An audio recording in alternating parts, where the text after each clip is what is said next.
This does seem to be the Lecale Way, but I just had to climb over a wall. The gate's locked. Anywho, there's another gate. This is the Mound of Down, which I've never actually been to. And funny enough, I'd always thought it was a John de Courcy moat. But actually, really interestingly, they have no clue what it was. Yeah, I'm going to read up on that actually, because it's quite fascinating. Some sort of ancient ritualistic site that predates the Normans, and yeah, it's very interesting. I have to look that up. Here we go. So I'm going to try and actually stick to the official Lecale Way. So I'm not very good at sticking to official paths. I'm a type 4 in the Enneagram, and doing the official thing doesn't work for me. It's an amazing view from here, by the way. I can see Down Cathedral and see Slieve Donard and the Mourns just silhouetted in the background. It's so good. Yeah, today I had an idea in my head, which I also had in my head yesterday, and I got paralysed by indecision and anxiety yesterday, and it may well have actually just mostly been indecision, and ended up in that numb, paralysed, lethargic space. And by the time I didn't even get out of that. So I was going to say by the time I got out of that it was too late, but it ended up it was too late to do what I had, one of the possibilities of what I'd thought about doing.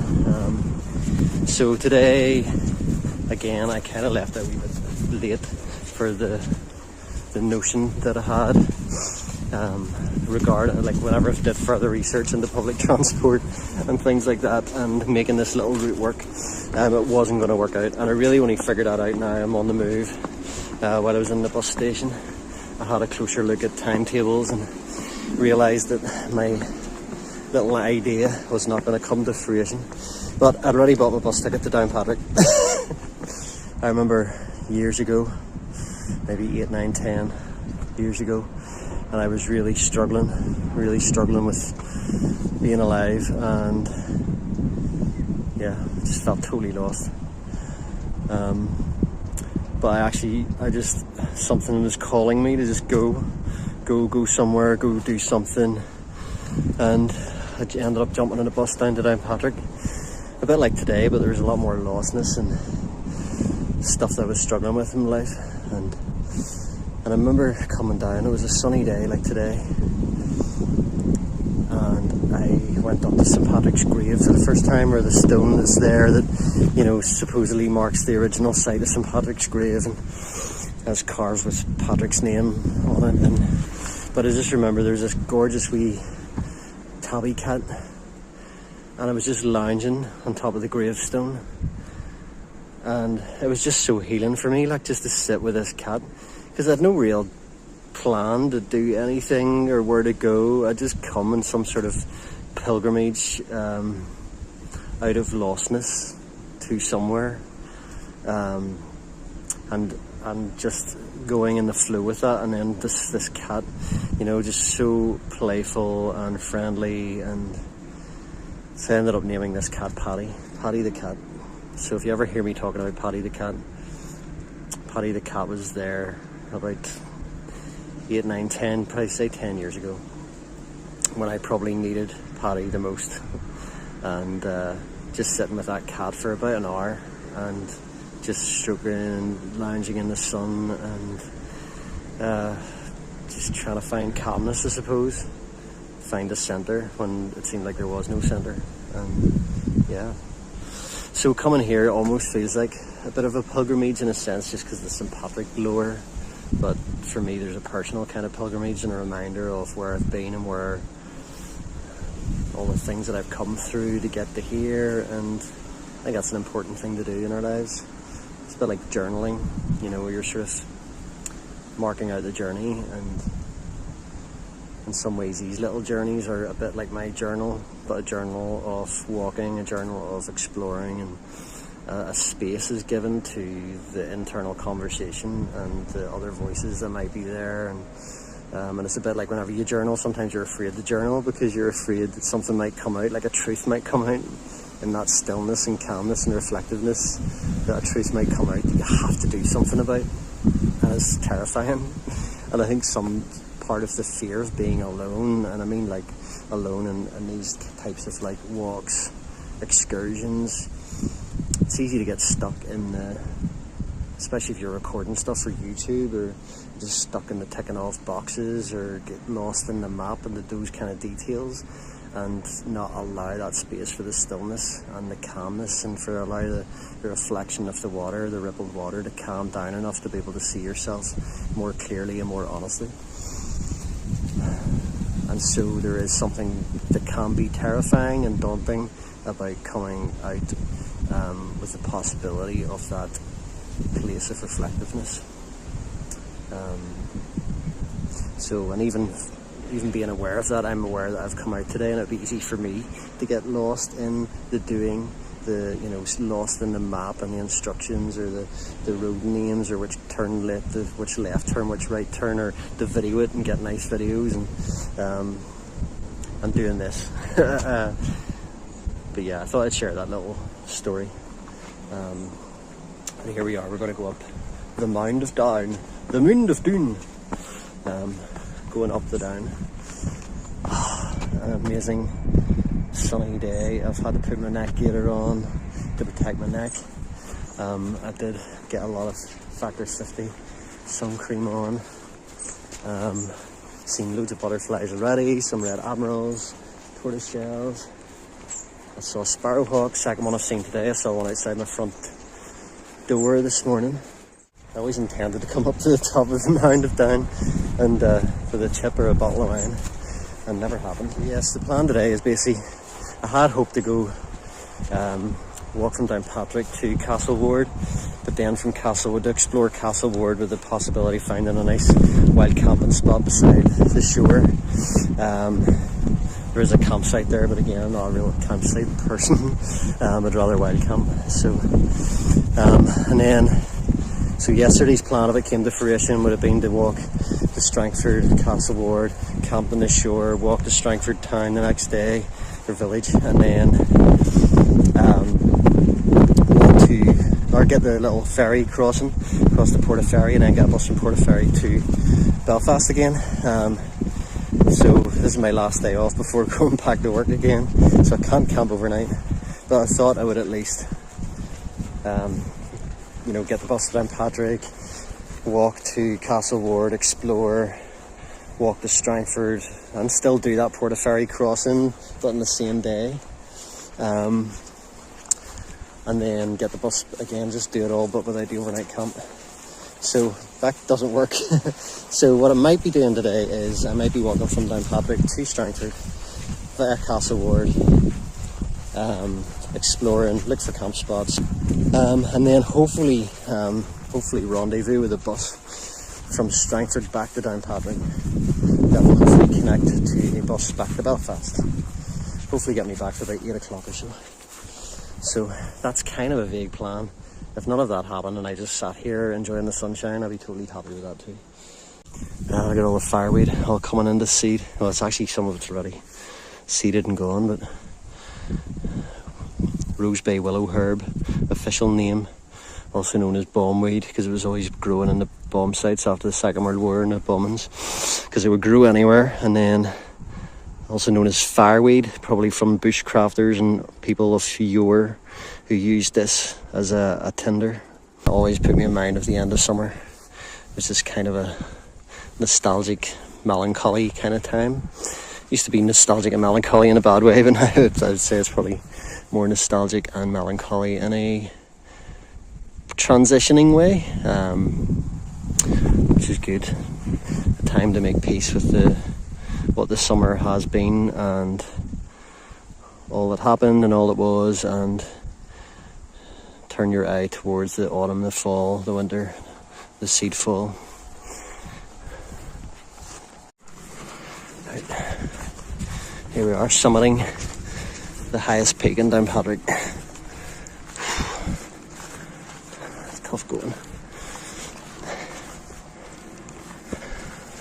does feel very like a Norman moat.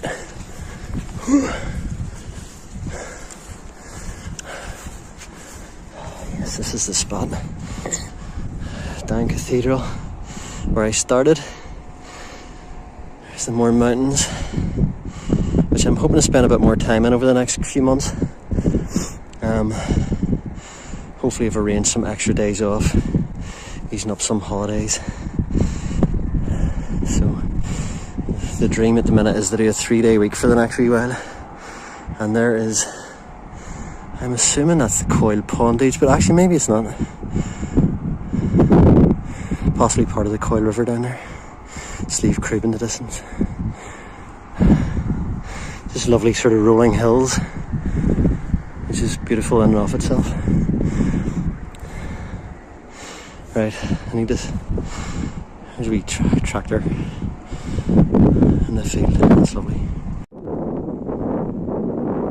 The hiker app, Lecale Way, is not going where there's a wee speckled bird. Hello. Not going where the actual signposts are indicating. So, how many Lecale Ways are there? Maybe there's 200. Maybe there's as many as there are people that have walked it.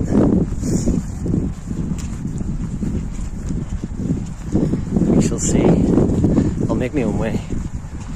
Ricky's Lecale Way. Let's see. So hilariously, I've actually found another Lecale Way sign in the Mound of Down site. However, whenever I looked at the map, it didn't seem to be going in this direction at all. But I made a decision I was going to follow the signs. Maybe it's a sign not to follow the signs. Anyway, here we go. Just for the crack. Whatever the day holds, it holds. Oh, Hazy would like this here. No, he wouldn't. Okay. I don't know if that would come up to latch and lock standards. So that's kind of cool. Yeah, that's pretty sweet. Reassuring when you see a sign, but then you're addicted to the signs. If you don't have a sign, then you're kind of stuck. Which way shall I go, Lord? So I've barely started and I'm backtracking already. Just heard a grasshopper. I have no clue where this is going to end up, but I think I want to kind of connect back up to where the cathedral is and along the street with all the Georgian buildings. There's English Street and Scotch Street. That'll hopefully take me in the right direction towards Strudel Wells, and we shall see. So I'm basically going back through the Mound of Down, because if I continue along there, it takes me onto a road which takes me out onto a really crap road. Life's a journey and it ain't always straight. So I'm risking this. In some ways it seems counterintuitive, but I'm trusting some part of me that's used my brain to figure out that the Mound of Down is the starting point, and that if that's a starting point, I was following a trail essentially leading backwards. But I'm happy if that is the starting point, that I started there, but I have to be aware of my timings with transportation and whether the idea is still going to work with being able to get back home. I love there's a book called Deep Survival. Brilliant book. It looks into the psychology and physiology behind survival and looks at survival stories, and very interesting whenever how the group dynamics work, or whenever plans don't go according to plan, but that one thing cascades, that decision to just stick to the plan that was there even though they're 2 hours behind schedule, which then affected the heat of the sun and the conditions they were in, and all these kind of scenarios that led to almost tragedy, or did lead to tragedy sometimes. So not that this will be tragedy, getting stuck in Downpatrick. Some might argue otherwise, but yeah, I'm going to use my reasonable mind, my rational mind, to enter into the conversation of the gut instincts or the other instincts that are wanting to follow the signs to the death. So this is where your ego could take a hit, having to backtrack and coming back to where you started and feeling like, oh geez, I just wasted time. Or I love being mindful of those things. So here we are, back where we began. Let's see where there's more actual signs going in the other direction. We'll find out.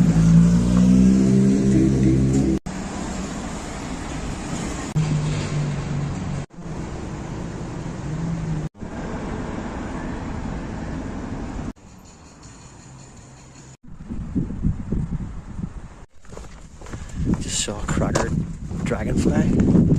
Not even a darter, a dragonfly. This is actually quite a residential area here. So I'm definitely on the Lecale Way. It's signposted. And it does take up past De La Salle School. De La Salle. I'm sort of through kind of like wee residential area, which is mostly bungalows. And it is it's kind of a steep climb out of Downpatrick, but that's the case with Downpatrick because it's kind of on rolling hills. So be aware. I think this road's called the Struel Road, which should then connect out towards the Struel Wells, another kind of holy site with holy wells and a few other historical remnants. It'd be nice on a trail like this to visit all things of significance along the way, but realistically you're having to go down to come backtrack. If they were totally en route, I would definitely do that. But not today. So that looks like it used to be. Oh yeah, so it's signposted for that bit. Oh yeah, there we go.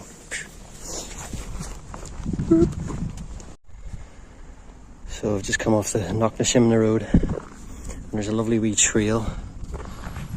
Unmarked, totally unmarked, I don't know. I don't think I've actually been on this before because I've walked the other road in the direction of the Ballyknoe Stone Circles, which is an incredible area and would definitely recommend visiting that. If you're on foot, like I always am and I go, it's probably about a 3-mile hike along country roads out of Downpatrick to go see them, but it's an absolutely wonderful site. Like 2 concentric stone circles, not upright like Stonehenge, but older than Stonehenge. But still, you could feel there's a lot of amazing energy there. With a view over the more mountains, and definitely worth visiting. Not today. I'm literally not even hardly looking at the map. I haven't looked at the map for a while since it was at the Mound of Down. We're literally just sticking to these signposts, which I don't typically do. I probably don't necessarily trust them.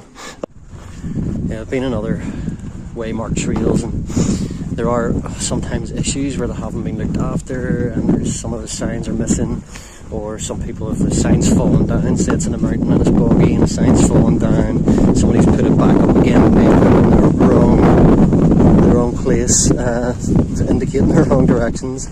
I've had that before. So yeah, so as a psychoanalyst that I have followed for quite a while, called Adam Phillips, he says trust is risk disguised as a promise. So yeah, so even whenever there's something like a waymarked trail, an official trail, it's easy to surrender our own personal responsibility. A bit like in relationships with like leaders or other, say, more dominant energies, personality wise, and it's easy to surrender our responsibility and play the child, essentially. You know, there's always that part of us that wants, you know, if people are interfering too much and parenting us too much, it's like, fuck off, get away, I can do this myself. But there's always times in our lives when it's the opposite of that, and we just wish someone would come and deal with our shit and take the problems away.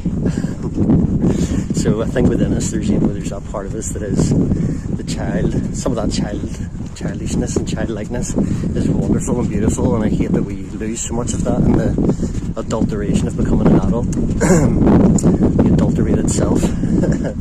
But you know, there's other beautiful parts about being an adult and growing wise, growing wisdoms, and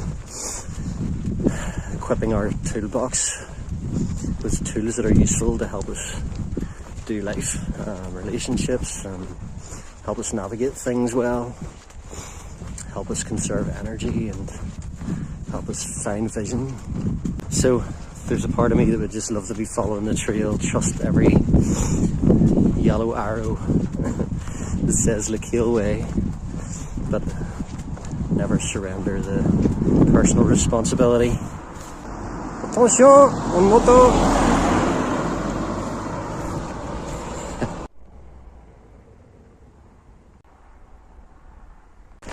Oh, he's a big main road.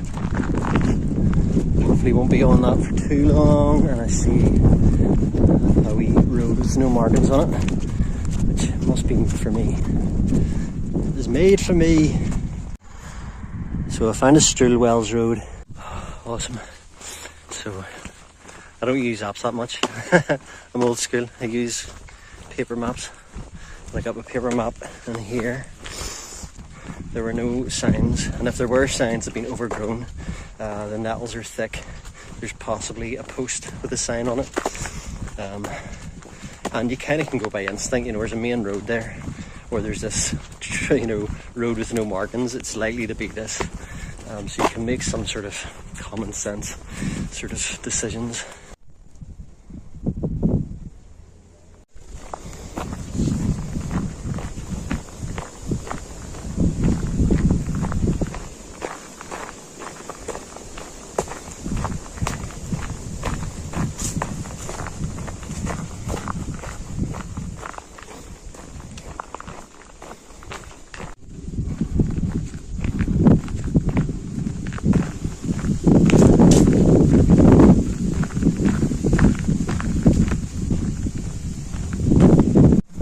By way of example, in there is a signpost. I can see the side of it, but there's no markings on that. But I know fine rightly if I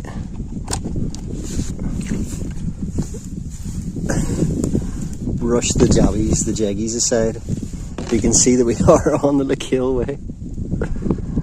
But who would know otherwise? You could walk past that unsuspectingly.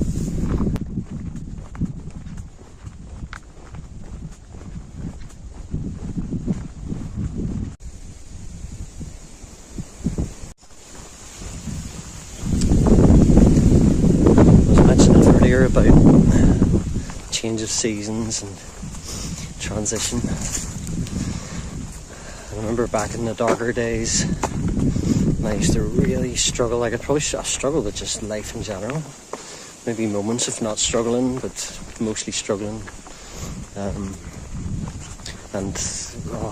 Winter just killed me. I really struggled with winter and the approach of winter and all the indicators of the approach of winter. You know,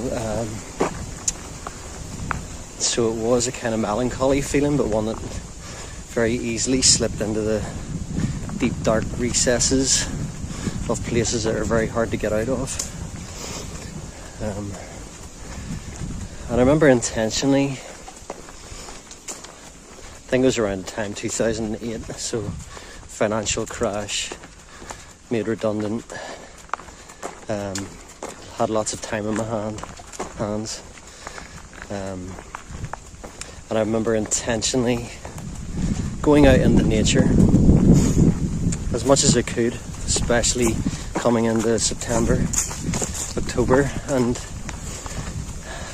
to watch the changes, to watch the subtle choreography of the season change and how it's seen in some of the trees earlier than others. But one of the things I really took note of was like how all nature responds to light, and humans are nature, though sometimes we forget that we are nature, we are part of nature. We also respond to light, and there's something natural within all of us that wants to curl up, to retreat a little, hibernate a little, to conserve energy. And I think there's just part of me, and part of that is a society thing as well, that our society's not wired around that. It's not the society or the structures of society that have been imposed on us are not in harmony with human nature, with nature at all. And it would be lovely to see the structures of society change in a way that was in harmony with nature. So we go into our little boxes with fluorescent lights and work away, slaves to the master. Little mushrooms in a box, growing in the dark. And you know, I think there's a part of us that doesn't accept ourselves or accept that curling up, to accept that, you know, need for not achieving as much. For that's a big thing for me. Is like I get so much out of feeling like I've achieved something, even if that's something really lovely, like going out for a hike or a walk or going on a little escapade. And you know, the energies that I have are different, and so part of my ego maybe is hanging on to that and doesn't allow myself to be to do less, to achieve less, just to come home from work and get cozy, wrap up, and to allow that to be okay. The other thing that I remember noting was like just how the preparations, you know, especially squirrels. Actually, during that time, I volunteered with the Lecale Valley Regional Park, and part of that was monitoring squirrels to see if there were any red squirrels left in the Lecale Valley Park. Unfortunately, in my little areas, they were gone already at that point. But you know, even watching the grey squirrels and seeing how they were preparing for the winter, the oncoming winter, you know, that already felt the indicators. Like there's sometimes it's my body remembers the season change, or the triggers feelings connected to those seasons. You know, the coolness of the air against my skin or up my nose, and how the smells change and the angle of the light changes, and sometimes that triggers so many things, throws us back into our histories. And I think it is important that when we feel those things is to, I think, prepare a little bit. You know, there's Dillon Road. I think that's where I meant to go up. Actually, I have to admit, I actually watched Walks with Harvey before it came out, and actually Walks with Harvey, brilliant. And thank you for all the stuff that you've put out there. I can't even remember your actual name. I feel it might be Alan or something. I just call you Harvey. But I remember you actually made this detour and went probably straight on towards the Straw Wells. But actually, right enough, there's no signposts that I can see. Possibly there are, and it's overgrown. Why, yes, you did find a post. Where is it? So funny, yes, so thank you to Walks with Harvey for going out and doing this, and documenting it, and documenting the wrong turn. That was lovely. A wee local lad just started chatting. So I'm on the Dillon Road. The young lad told me that you can go down and it takes you in a longer loop, which then connects back up onto this part. But I went on a hiker app, and this is, I think, the official Lecale Way. So this is the way I'm going, to keep it official. Can't even remember what I was talking about now.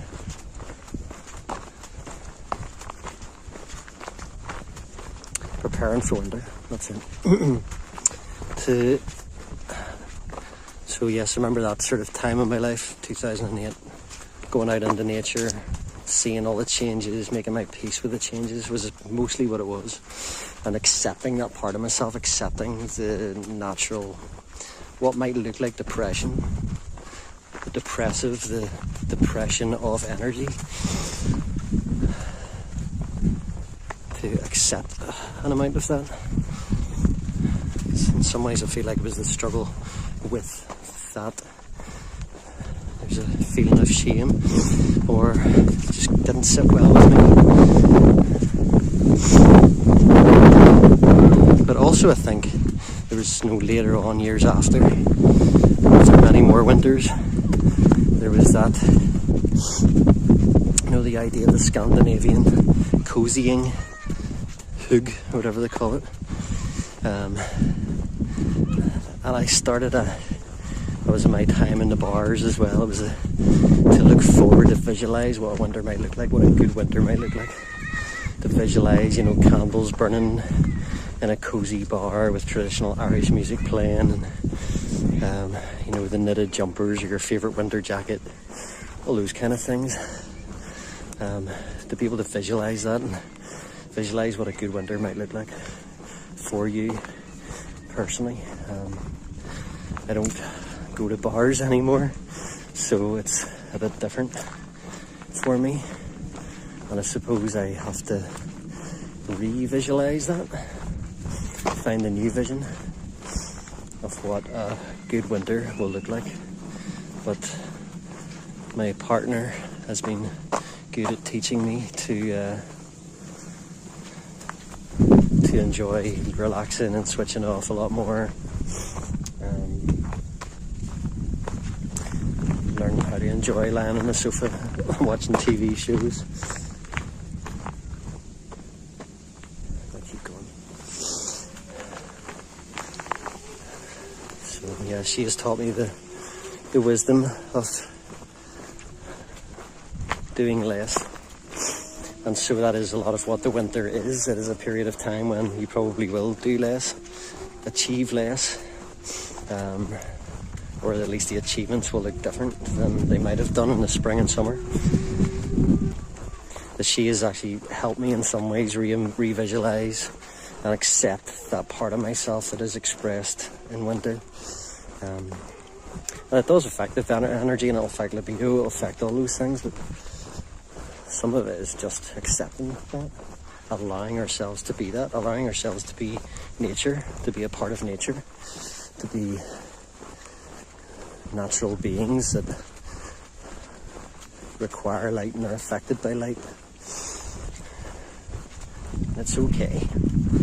It is okay. Unfortunately, our societies don't kind of operate around that. They're not designed in harmony with that. They're kind of designed to force us into a mold.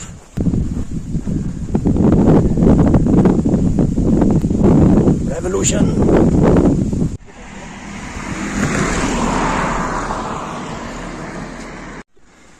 Just saw another dragonfly there. Heading down this wee track with my sort of timid little guide. He like runs on ahead and then comes back and make sure I'm going in the right direction. It's quite funny. He's going back to school soon. He doesn't like school. I think he spent his summer mucking about in the woods. It's his happy place. That's my happy place. Oh yeah, police tape.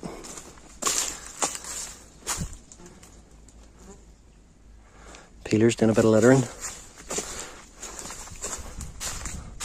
So I wonder if this has been closed off at some point for whatever reasons and has been reopened by the public or not. Or I'll stumble across a crime scene. Who knows? Like literally having to climb under police tape to get through here. Oh my goodness.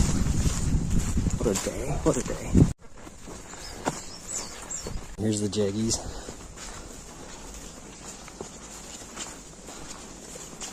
This is why I wore my slightly thicker soft shell trousers. Thanks again to Walks with Harvey. Somebody's been camping. I wonder if this is possibly something to do with the police tape.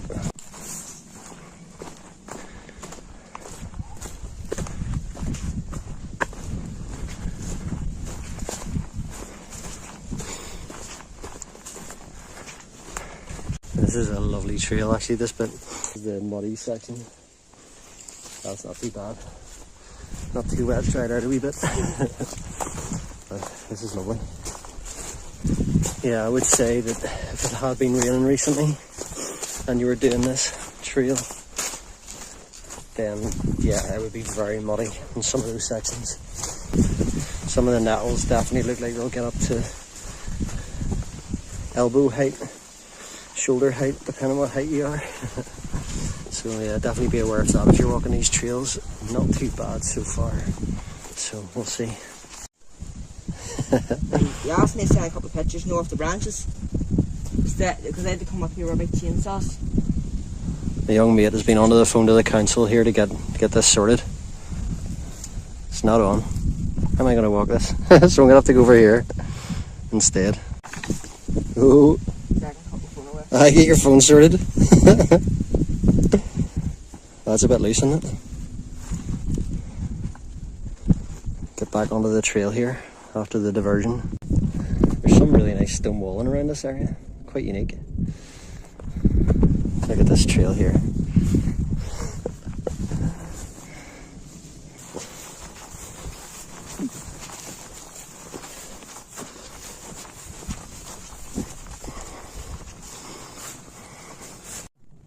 Can see Saul Church just over here.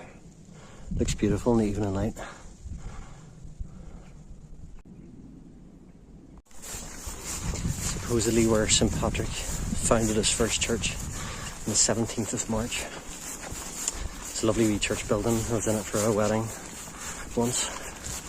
And I can actually now see St. Patrick's statue on top of a hill up ahead. I was doing well, but I got done by the jaggies. I was watching my feet, forgot to watch my shoulders. Some of them are so high. And as my little comrade says here, if you come back next month, there wouldn't be any. They'll all have died back. Looks like somebody's been through here, but not enough to have eliminated that. There's no turning back though. Yeah, so I can feel my upper right arm starting to throb. Looks like it's clearing up a bit. Hopefully we're near the lock. Lock money is where we're aiming for. Say my wee mate has to go back and get his dinner. So he'll be departing soon. My little guide, he's like a wee Irish hare. Kind of spirit creature that's come to guide me along my way.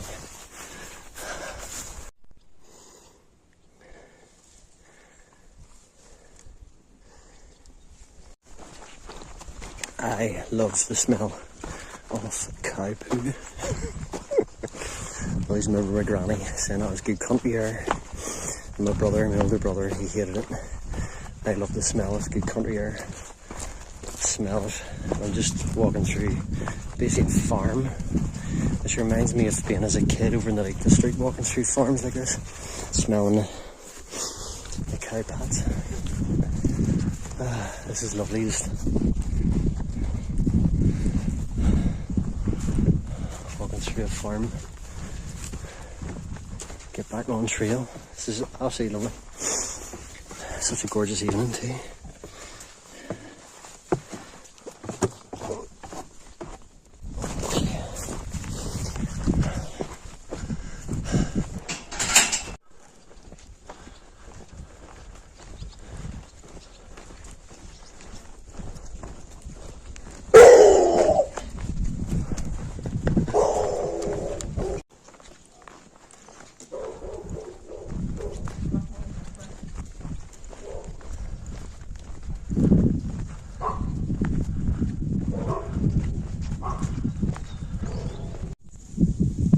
There's log money. So the little partner is I think getting phone calls to get him home, get his dinner.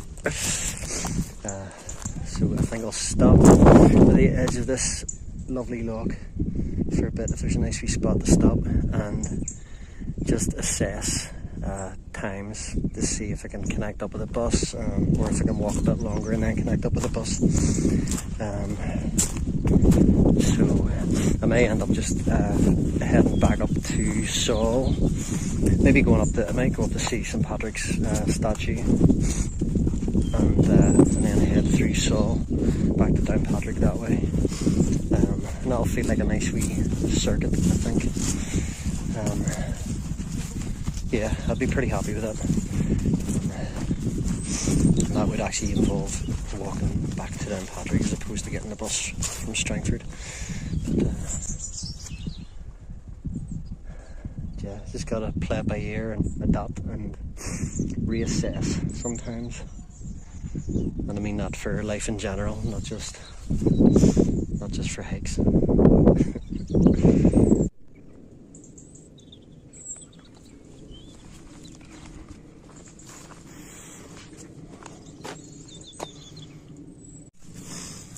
Oh, you can see azure. I think it's an azure damsel. Scooted off on there.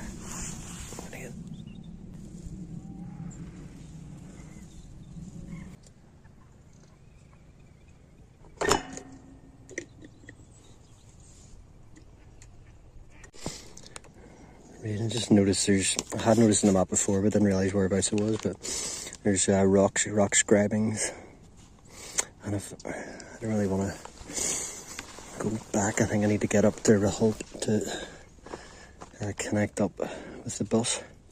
Right, I'll just double check that because that'd be cool to see that. Maybe rubbish scribings.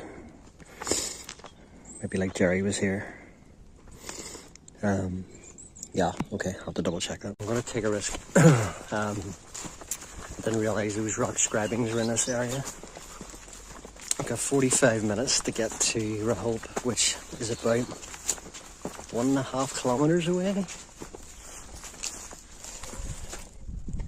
It's just hard to know exactly where these rock scribings are. They're up near the stiles that we came over. So I'll backtrack a wee bit. Not so much that I'm gonna miss this wee bus. The stone walls and these little like corridors through the fields, and quite unique stone walling as well, not like the Mourns. Yeah, it's really lovely. I feel like you're in another world. And it is another world in a way because I've never been down these trails. It's an unfamiliar landscape, even though I can see things, you know, in the near distance that I recognise. There's always these little warrens and alleyways and other worlds that exist. Right. 8 minutes past 5. If I was I'm imagining this is going to be Neolithic or Bronze Age, Iron Age carvings. If I was a Neolithic person wanting to leave a mark, where would I do it? Always reminds me, I've always wanted to see it in the Hagia Sophia, the Viking who engraved Igor was here.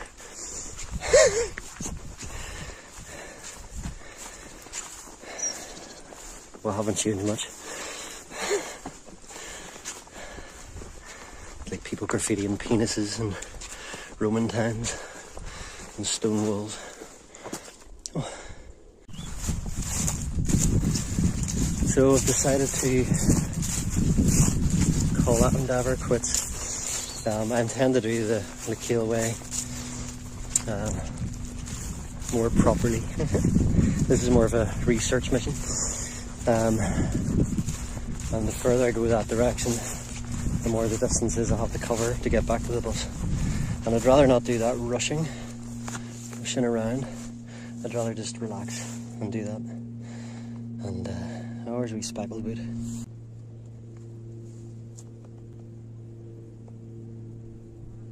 I think it's time to ditch the mission mode.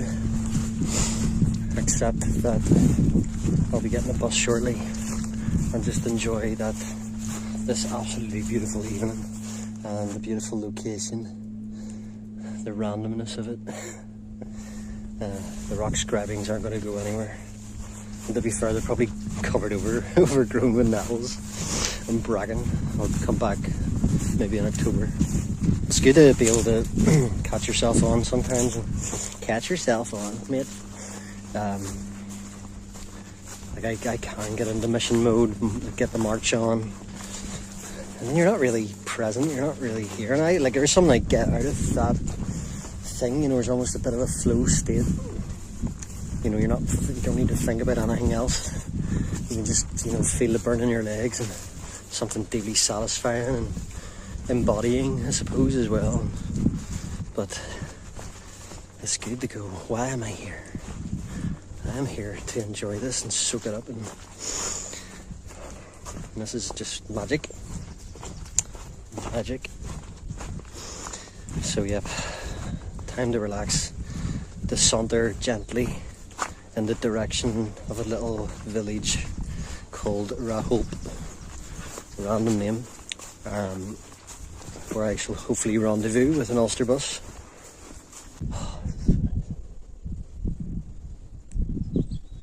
I think this horse is coming over to say hello, but oh, I can't go over there because there's water. I'm gonna have to go over to, oh, and then this is muddy as get out. Oh, it is very muddy.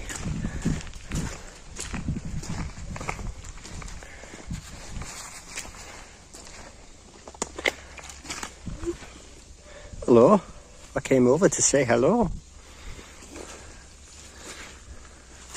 I'm actually quite cautious with beasties, whether it's horses, cows, dogs, chipmunks. But beautiful. Hello. Hello. Hiya. It's been a warm day for you, hasn't it?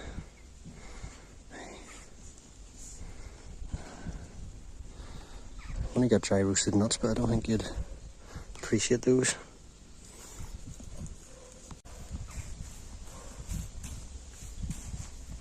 Chin. Okay, I gotta go. I gotta get a bus. Right.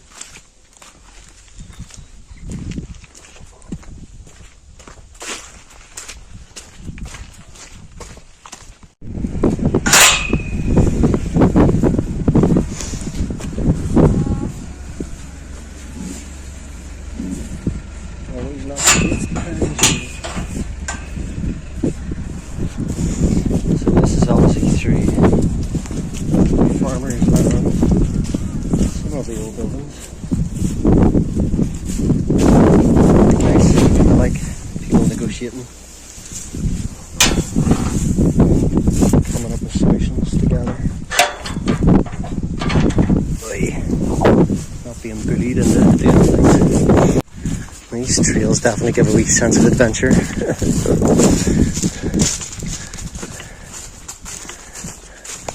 So, my young comrade earlier on, he was saying they cut this back like 3 times a year. And to be fair, I do think it was cut back recently. But where's the jay? Ooh, just like flying up that wee tunnel there. Amazing.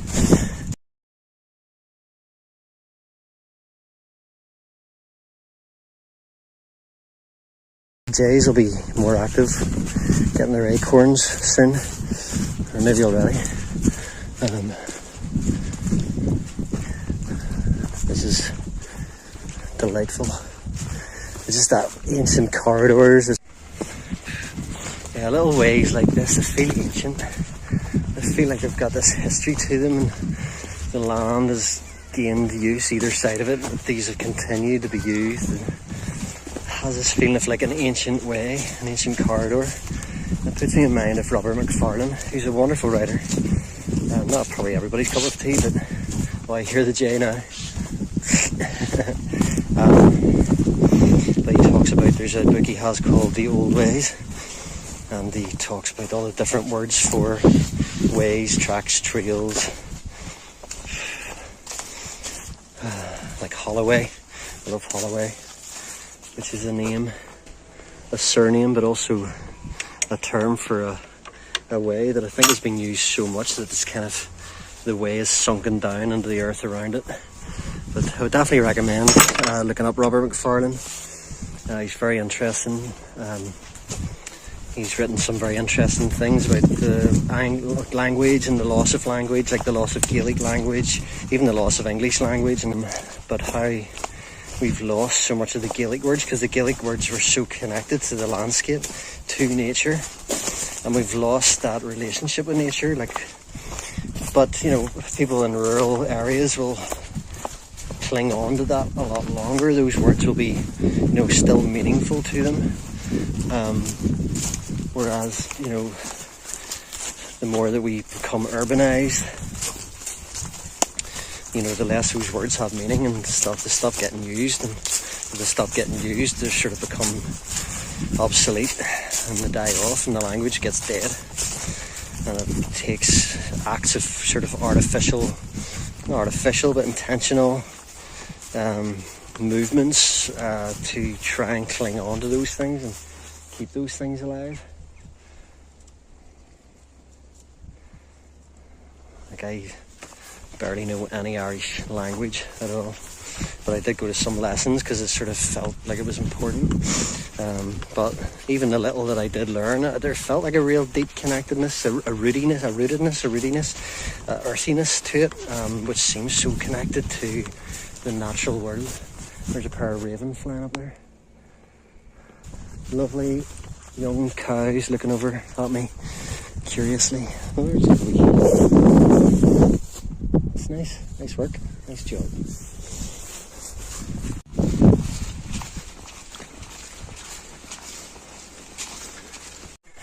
Right, it's coming on 5:30.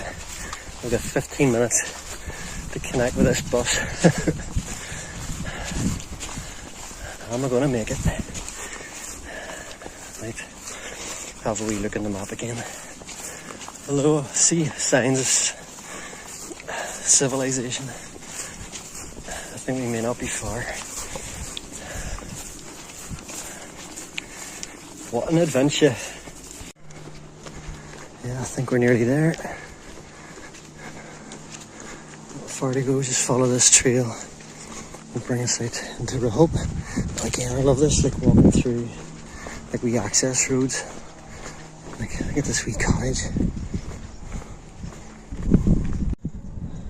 Like, it's obviously been done up, but you can see how old those walls are.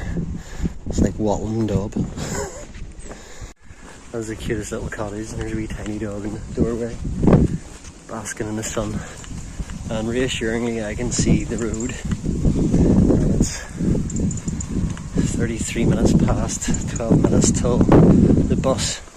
I have to get out of city mode, ditch the urbanite to speak, and remember that the buses may not be on time, maybe actually ahead of time, or not on schedule. Not that the city works as slickly as that, but it does get into your mindset, the urban mindset of this ought to be here at this time, and my app said so, and getting annoyed and pissed off whenever things don't go your way, and having a tantrum as the parent has let us down.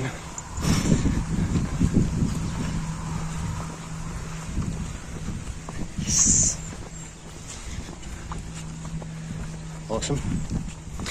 Had an awesome day. I can feel burning my legs, so definitely feel like I've walked enough. Obviously there's backtracking involved too, so I could have covered more ground, but absolutely delighted with finding those wee trails and just even the random encounters, like that wee kid, like the spirit hare. Just that encounter is just like ordinary but magical too. Yes, I actually remember this bit. I remember walking this road with my mate Tim whenever we did the Lecale Way the last time.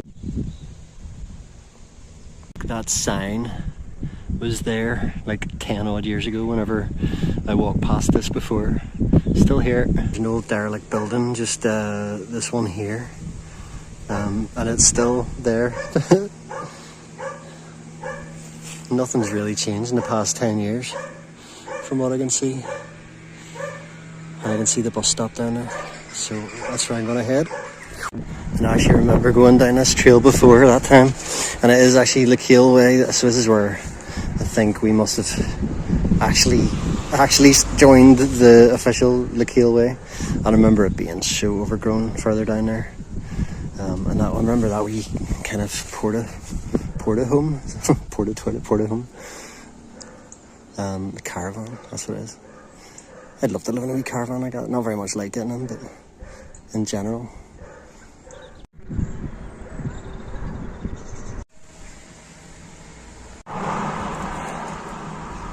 So here I am at the bus stop in Raholp, waiting on a bus that is 5:43, and there should be a bus in theory in a few minutes. My chariot